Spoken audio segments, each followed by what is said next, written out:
পুষ্টিগুণ ও উপাদানের দিকটি বিবেচনা করে যদি আমরা খাবারের একটি তালিকা তৈরি করি, সে তালিকার প্রথম সারিতেই থাকবে মধুর নাম।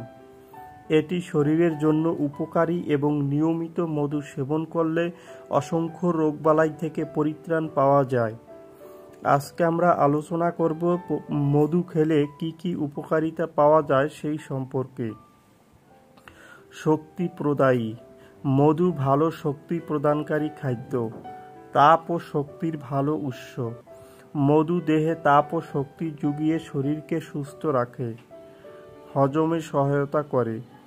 এতে যে শর্করা থাকে তা সহজেই হজম হয়, কারণ এতে যে ডেক্সট্রিন থাকে তা সরাসরি রক্তে প্রবেশ করে এবং তাৎক্ষণিকভাবে ক্রিয়া করে। পেট রোগা মানুষের জন্য বিশেষ উপকারী মধু। কোষ্ঠকাঠিন্য দূর করে। মধুতে রয়েছে ভিটামিন বি কমপ্লেক্স। এটি ডায়রিয়া, কোষ্ঠকাঠিন্য দূর করে।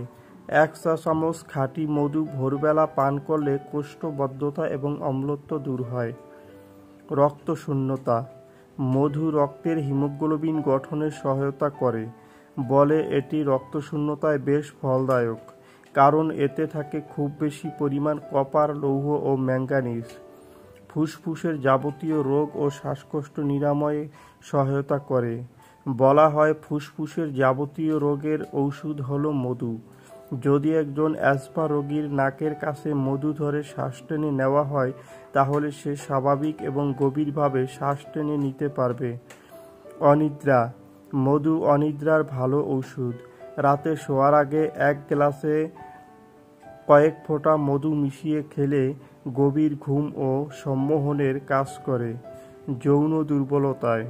পুরুষদের মধ্যে যাদের যৌন দুর্বলতা রয়েছে তারা যদি প্রতিদিন মধু ও ছোলা মিশিয়ে খান তাহলে বেশ উপকার পাবেন। প্রশান্তিদায়ক পানীয়। হালকা গরম দুধের সঙ্গে মিশ্রিত মধু একটি প্রশান্তিদায়ক পানীয়। পাকস্থলীর সুস্থতায়। মধু পাকস্থলীর কাজকে জোরালো করে এবং হজমের গোলমাল দূর করে।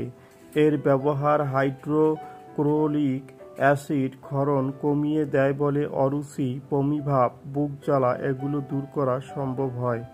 তাপ উৎপাদনে। শীতের ঠান্ডায় এটি শরীরকে গরম রাখে। 1 অথবা 2 চামচ মধু 1 কাপ ফুটানো পানির সঙ্গে খেলে শরীর ঝরঝরে ও তাজা থাকে। দৃষ্টিশক্তি বাড়াতে।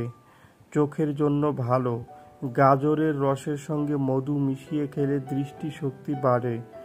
রূপচর্চায়। মেয়েদের রূপচর্চার ক্ষেত্রে মাস্ক হিসেবে মধুর ব্যবহার বেশ জনপ্রিয়। মুখের ত্বকের মসৃণতা বৃদ্ধির জন্য মধু ব্যবহৃত হয়ে থাকে। ওজন কমাতে। মধুতে নেই কোনো চর্বি। পেট পরিষ্কার করে, চর্বি কমায়, ফলে ওজন কমে।